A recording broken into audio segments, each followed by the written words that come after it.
Hi, welcome to the Digital High Street interview series where we talk to our founders and some of our community affiliates so that you can get a sense of some of the incredible people in your community. We're filming today at the Darling Square Community Bank. Check it out. Hi, I'm Meranir Marin. I'm the Enterprise Facilitator for the Bright Business Program in Darling Square. And today, as part of our interview series, we're going to be speaking with Jake Hannan from Conexie.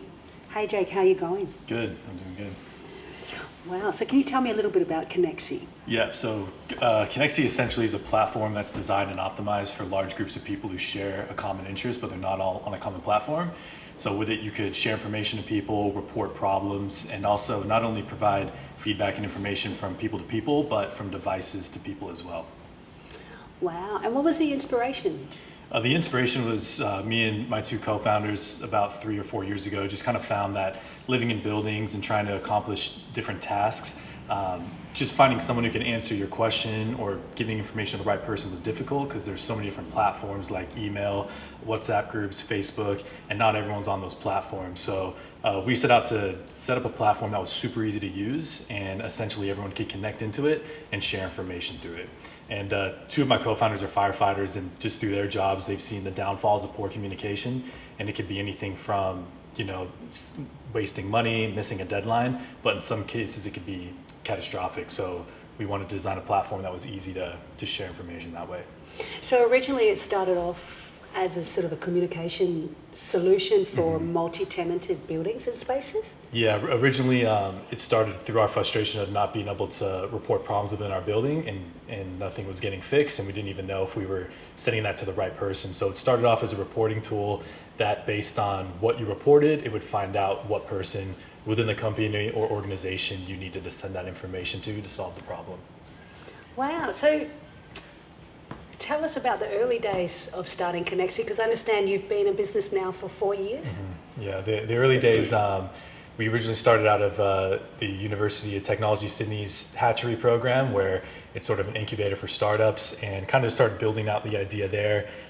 We got lucky to where a couple high net worth people kind of saw our idea and liked it and offered us a little bit of funding in exchange for equity to help get our MVP off the ground and start building it out that way.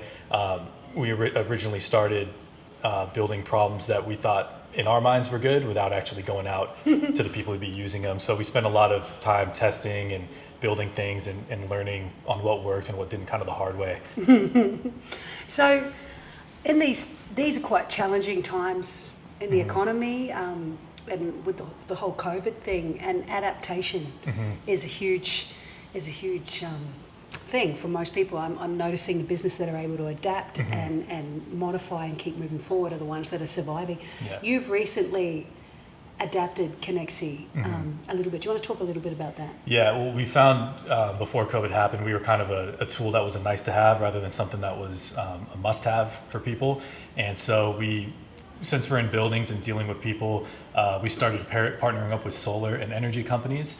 So people within the buildings that are using Conexie could actually see all the energy that they're using real time, and they're able to see different anomalies where they could save power and even opportunities to sell some power back to the grid. So we decided to focus on something that could help people out throughout this time and really focus on that one area.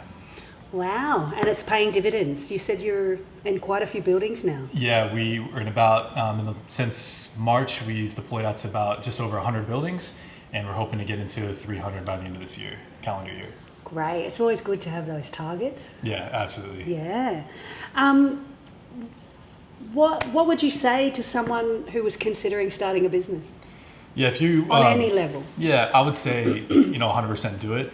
I think one of the main kind of problems in this whole startup ecosystem is people really praise just quitting your job and jumping right into it full time.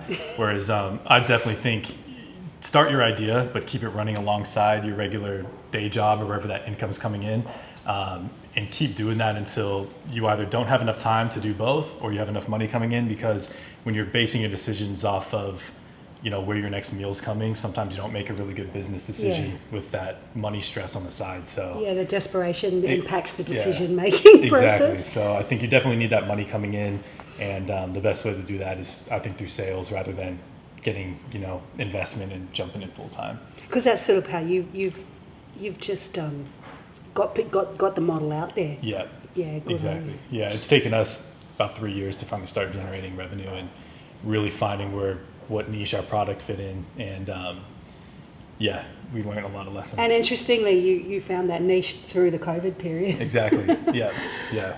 So tell me, I know I'm sitting next to you and I'm not paying you money, Mm-hmm. but tell me, how did you get connected with Bright, and how do you found the experience? Because as you know, Bright is a community-based approach to entrepreneurship. It's very different from kind of the rest of the startup Yeah.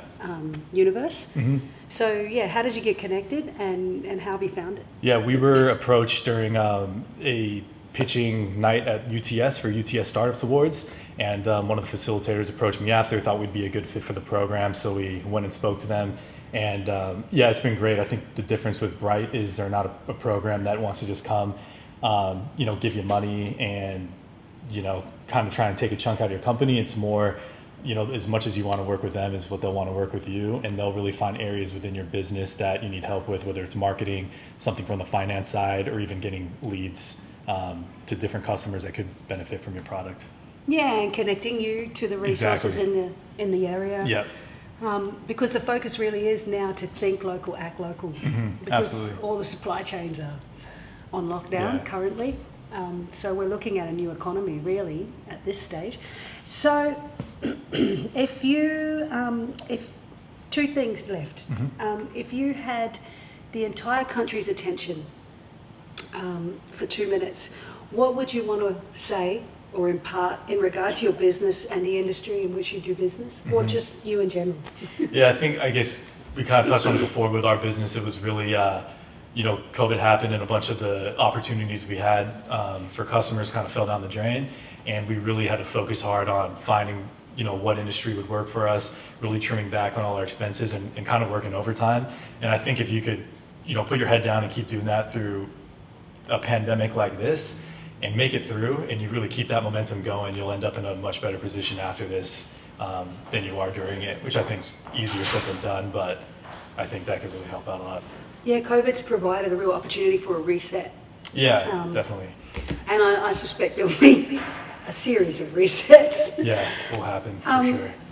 And where can people find Conexie if they're interested? Yeah, so our website, Conexie.com, is pretty much the initial point where you can find information about us, some videos on what we do, and get in contact with us as well, from energy, the communication side, and even the multi-tenant building side as well. Yeah. Well, it's been great to have a chat, Yeah, Jake. thank you Lovely very to much. see you again. Love to see you too. And check out Conexie. I can vouch for it. Anyway, I'm quite impressed. Yeah, thank you. Thank you.